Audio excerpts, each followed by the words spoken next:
frankly, they should just shut up and get on with their lives in Montecito and leave it at that. I mean, just get out of our lives in this country. You don't want anything to do with it, so stay clear.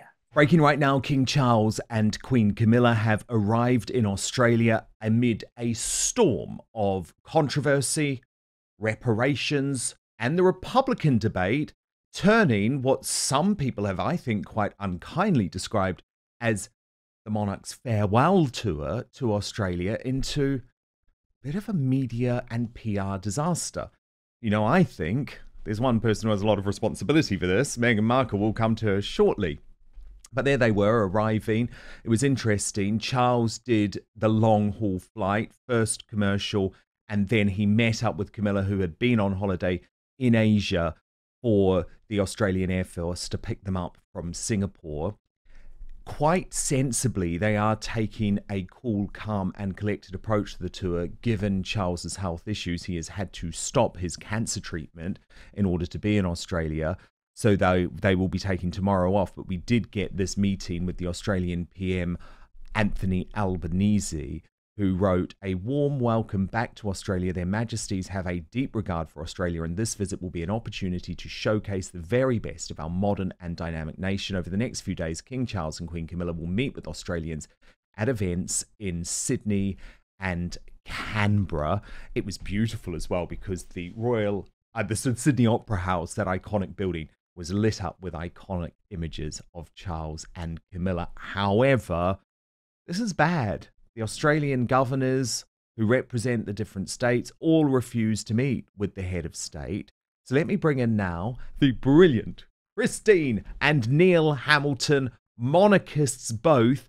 Neil, can you believe how the Aussies are treating Charles, a king who's literally stopped his cancer treatment in order to go and see them? Well, it's absolutely outrageous, isn't it, that these tin pot governors are refusing to meet the king? Whatever they think about the system of government, whether it should be a republic or a monarchy, the fact is the king is the head of state of Australia, as he's the head of state of this country, and the head of state should be treated with respect, especially as he's hardly a controversial individual for those on the left. Many of us have been rather suspicious of some of the causes that he's taken up over the years, on climate change He's and so woke. on. They need to realise he's a woke-topian. But he's a good man who's trying to do his best. He's very conscientious, and he's spent a lifetime in the service of our country, and he works very, very hard indeed. I know that from people who work with him. And nearly 100 years ago, I was a student with him, would you believe? But our paths are somewhat diverged in the meantime. But no, I think that it's a disgrace that the governors should insult the head of state in the way that they are. But I think that true monarchists will rise above that pettiness. And I believe that it won't do the cause of the Republic any good whatsoever for people to behave in such a rude, insulting, and disrespectful way. It's an insult to the history of Australia as much as anything else, because the monarchy has been an important binding force across 10, 12,000 miles of ocean to connect the United Kingdom and keep it connected with the Antipodes. And the same goes for New Zealand.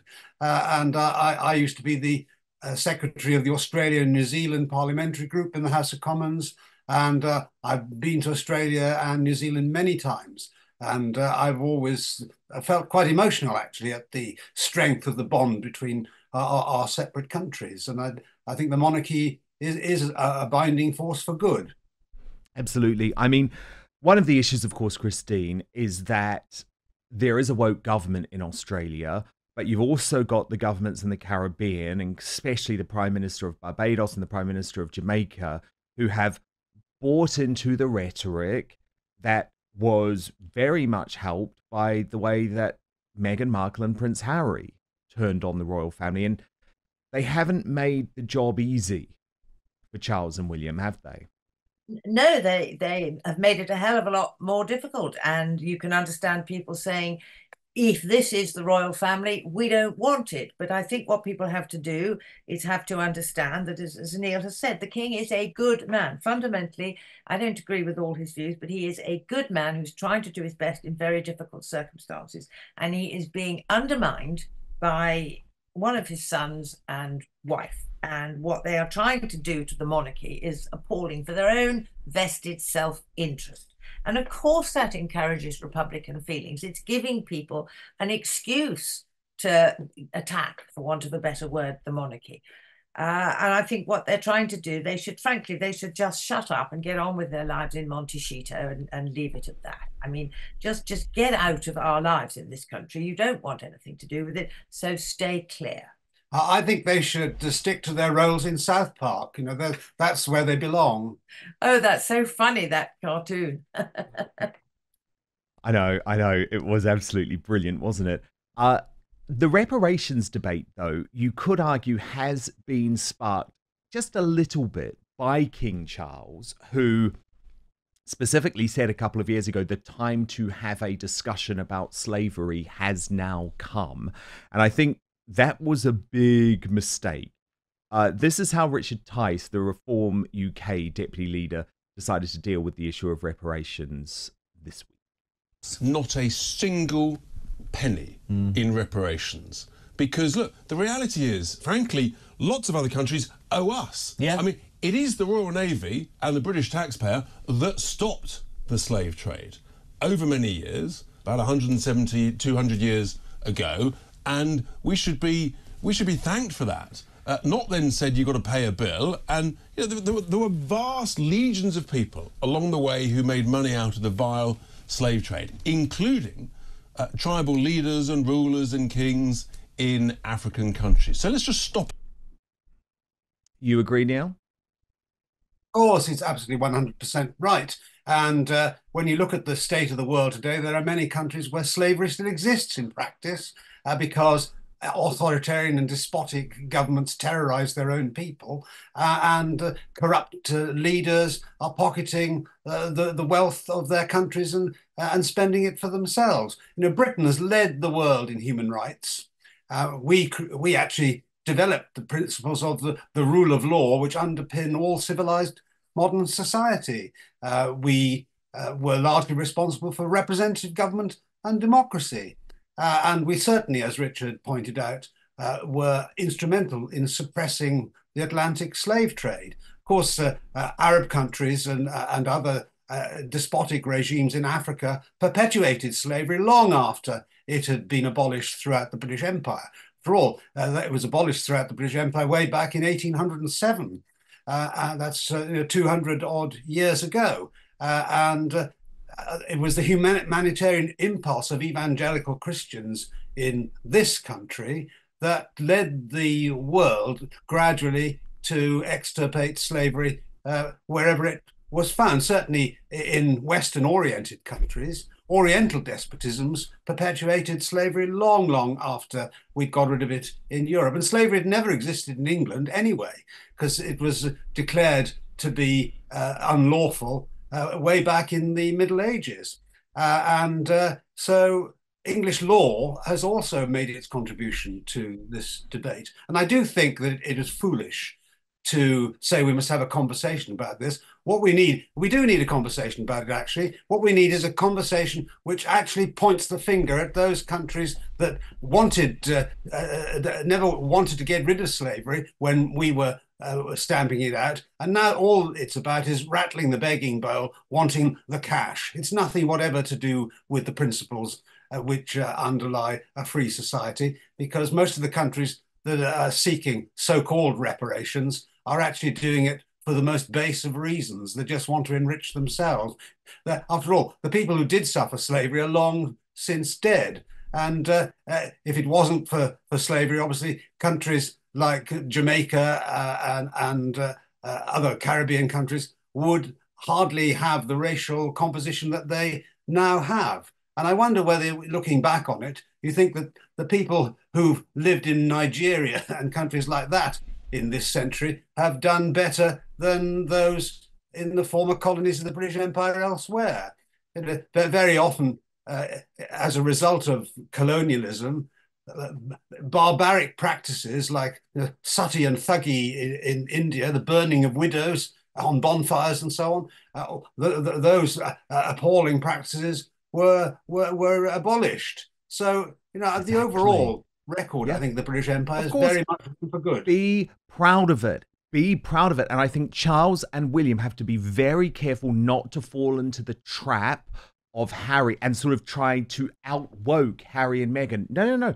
Let's be proud of our heritage. Actually, the time for a conversation about slavery is not now. It's been done. We dealt with it 200 years ago. But look, really interesting developments this week about, what did you call them, Christine? The Montecito Moaners, I think, who have for some reason decided to buy a property in Portugal. And we reported on this on Outspoken yesterday. It has in part been sparked by the fact that Eugenie and Jack Brooksbank, who are the daughter and son-in-law of Prince Andrew and Fergie, have a house there. But I actually heard from Teresa Faria, who is one of our Outspoken viewers, who wrote via YouTube to say that she is in Portugal and Eugenie and her family live just an hour down the road from them. She says, however, they don't bother anyone. They don't put on airs. They mind their own business and keep to themselves. Meghan and Harry have more security around them than our Prime Minister. Annoying. We are a predominantly Catholic country who honours thy mother and father. We don't appreciate traitors. We have a lovely non-working royal family member, and we don't hear a whisper of gossip about them. We know how to behave. We don't appreciate social climbers. We don't like fake princes, and we will definitely not empty out beaches or restaurants for them. They are picking the wrong country. So, Christine, the Portuguese locals not exactly welcoming Harry and Meghan with open arms. No, I saw that tweet earlier today, actually. I mean, it's absolutely wonderful. And I hope she, and I'm sure she is, Teresa, I think it is entirely typical of the locals in that area. And they will not like it at all. And they certainly don't want airs and graces. Nobody wants people putting on airs and graces, emptying restaurants. That's what they'll expect, of course. They'll expect, this is the problem, isn't it? They expect to be treated like royalty, but they don't behave like royalty, and they don't really want to take the downside of being royal. And you can't have it both ways. And so go on, Portugal, let them know how you feel. Anyway, the main thing about them going to Portugal is that they're not coming here. And I frankly never want either of them to set foot in this country again. I'm sorry, because people say that I shouldn't think that with the king in the situation that he's in. But I just think they behave so badly. They have thrown in the face of their loving family. What they've thrown in the face of their loving family is just insupportable. And I never want to, frankly, Dan, I never want to hear about them again. I never mind have to see them. Well, California deserves them, and they deserve California, because that's becoming a basket case state because of wokery in the United States. So good riddance to them. Well, maybe that's why they're looking for the Portuguese bolt hole. Neil, I won't ask this of Christine, given what she's just said, but final question about these two. Meghan Markle this week said that she is the most bullied woman in the world. Oh, did you? Sorry, I knew that would anger you, Christy. I knew that would anger you. But I saw that too. But Neil, did you not find that ironic, given that this is a woman who had a bullying investigation into the way that she behaved at Buckingham Palace during her time within the royal family, and who has just been accused by 12 staff members via the Hollywood Reporter of bullying behaviour, where she was described as a duchess of a dictator in high heels? Yeah, exactly. Well, unfortunately, her ego is so big that it's forced out all the grey matter inside her head, I think. And she has absolutely zero self-awareness. She can't really see how absurd she looks. When you think of the way that women are treated in Afghanistan, for example, now that the Taliban is terrorizing that country and forcing women to not to reveal a single centimeter of skin anywhere on their bodies when they're out in the open, how they're being denied education, the right to work, and all the basic freedoms that we take for granted in this country. For Meghan Markle to say that she is the most bullied person in the world is a gross insult to the people, women who, in other parts of the world who really are suffering. I really can't for a moment imagine how she could be quite so stupid and insensitive to say these things. But the more she condemns herself out of her own mouth, the better, in my opinion. Well, it's what narcissists that do. Will, should do anyway, reduce the constituency of support for her. It's what narcissists do, isn't it? First, though, have you ever wondered what happened to the legendary Chuck Norris? Well, I recently saw a video he made, and I was shocked. He's in his 80s and still kicking butt and working out and staying active. What's even more shocking is he's stronger, can work out longer, and even has plenty of energy left over for his grandkids. He did this by just making one change. He says he still feels like he's in his 50s. His wife even started doing this one thing too, and she's never felt better. She says she feels 10 years younger. Her body looks leaner, and she has energy all day. Chuck made a special video that explains everything. Make sure you watch it by going to chuckdefense.com/outspoken or by clicking in the link in the show notes below this video on YouTube and Rumble. It will change the way you think about your health. Once again, that's chuckdefense.com/outspoken and click on the link in the description below to watch the video now. You simply will not believe how simple it is. Just a reminder, the legendary Chuck Norris is a whopping 84 years old, and I have to be honest, he has more energy than me. He discovered he could create dramatic changes to his health, simply focusing on 3 things that sabotage our body as we age. So watch his method by clicking the link in the description box below, but I'll give it to you now as well, chuckdefense.com/outspoken, or you can also scan on the QR code on screen right now. Back to the show. Christine, this is one that will make you happy. Prince William, who I have to say, and not everyone agrees with me, but I like the beard and he looked very handsome this week at a homelessness event where he was wearing this velvet tux.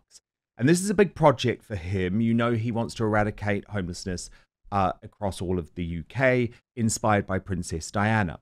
There's a big ITV documentary coming out where they asked him, I think it is a pertinent question in fairness. A lot of people are going to say, are you really the best person to be doing this, given that you live in castles and own 4 properties? But I thought his answer, Christine, really showed William's growing maturity. But have a look and I'll get your reaction off the bat. There will be some people who might question whether you're the right person to lead this project and its efforts to end homelessness. How would you respond to that? I think everyone having a right to a safe and stable home benefits us all. I come with no other agenda than desperately trying to help people who are in need. And I see that as part of my role, is that why else would I be here if I'm not using this role properly to influence and help people where I can? And I like a big challenge. I do like that, but I can't do it on my own. Wasn't that a perfect answer, Christy? Absolutely a perfect answer. And it really wouldn't matter if he had 120 homes. That is not the point. He realizes he's been put on this earth in this incredibly privileged position. And I can understand this. He feels he's got to justify his existence. He almost said that in that clip. He is brilliantly placed. He is ideally placed. He's fantastically placed to help deprived causes, and homelessness is one of the great blights on society. And if he's lending his intense weight and in his incredible influence to that, I don't care how many homes he's got. I do just think, if I can be rather cheeky, what is it about men going bald that means they have to grow down here? There's something about it. I like it. Neil, come on, he looks good, doesn't he, with a beard? Well, I'm hardly the one to be able to judge sitting next to Christine, but about during COVID, I grew a beard, and Christine thought it looked rather distinguished. In fact, she thought I looked a bit like Tsar Nicholas II. But I hope I don't end up in the same way that he did, of course. But no, I think he certainly looks cool. shall we say, it's of its time, isn't it? That kind of beard. Yeah, I think it's a good look, and he knows that the late Queen would never have allowed it. I wasn't saying that it wasn't a good look. I was just speculating on why it is that the sort of shift goes wrong. But I think William is confidence thing. If you lose your hair on there, you want to have a bit more hair around here. Now, Christine, we've got to talk about your brand new interview series because I am your guest. So I actually, I had the tables turned on me, didn't I? The tables, yes. So, Christine, you were a fabulous person to interview, and we talked about, goodness knows what, we talked about a lot of things we have in common, in particular false allegations, which we both feel very strongly about because we have both been falsely accused and cleared. Us very quickly, you after considerably longer and a much more searing experience. But it's a terrible thing to be accused falsely of something that you haven't done, and it's actually changed my view on, I used to be in favour of capital punishment, but I then thought, heavens no, because mistakes can be made and false accusations are made, and if a jury believes them, etc. But no, you were a wonderfully open interviewee, and we had a jolly time, didn't we? It was the best. We talked about everything from your childhood, your early life in showbiz, etc., and the bad bits. But do you know, Dan, it's amazing. You've turned things round so not miraculously, but miraculously quickly. I mean, to have, 220,000 followers. Yeah, we got to 200,000 this week. Subscribers, sorry, not subscribers, not followers. Yes, subscribers, yes. But I remember, way back when you were so down. Yes, well, I came to your house, remember? I had a weekend and I wasn't in a good place, was I? You were not. And I remember you saying, the only choice I've got is to try and go it alone. Yeah. And my goodness, wasn't that a great decision? And you're doing brilliantly. Well, thank you so much for your guys' amazing support. And this is on One VSP, which you can find by going to @brandnewtube on X. On X. Yeah. A lot of people, I mean, I'm not computer illiterate, but I'm not very good at all this modern stuff. People don't realize that a VSP, YouTube is a VSP, it's a video sharing platform, and YouTube is just the best known. So this is, did you not know that? I didn't know that until you told me before the interview. But yes, they the address is onevsp.com. They call it video sharing for the people. Christine is interviewing a whole load of amazing people, can I say one of them? Lady Colin Campbell, which she recorded at Castle Goring, because a lot of people who subscribe to my channel, Christine, also subscribe to Lady Colin Campbell's channel. So that will be a really brilliant one. When's that one coming out? Yes. Well, I'm not sure, fairly soon. That is going to take quite a lot of editing because Lady Colin is a great talker. And I won't say quite how long we spoke for, but it's got to be edited down quite a lot. But no, she was an amazing subject. She really was.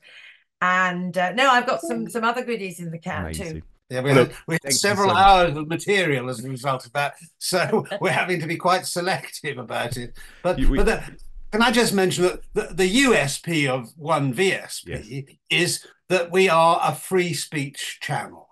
And during lockdown, of course, the tech-tators, as I call them, of Silicon Valley sought to use their powers to control these platforms, to control what we were allowed to see and say publicly. And so One VSP is committed to opposing that kind of censorship. So we will always be a platform available to people, even if the tech-tators seek once again to control. I love that, Neil. That's so good. I might steal that from you. But look, thank you two so much. Have an amazing weekend, and we will speak very soon. We will, and thank you for having us, Dan. Love you too. I feel like I'm thanking you for Cloud's party. Thank you for having us.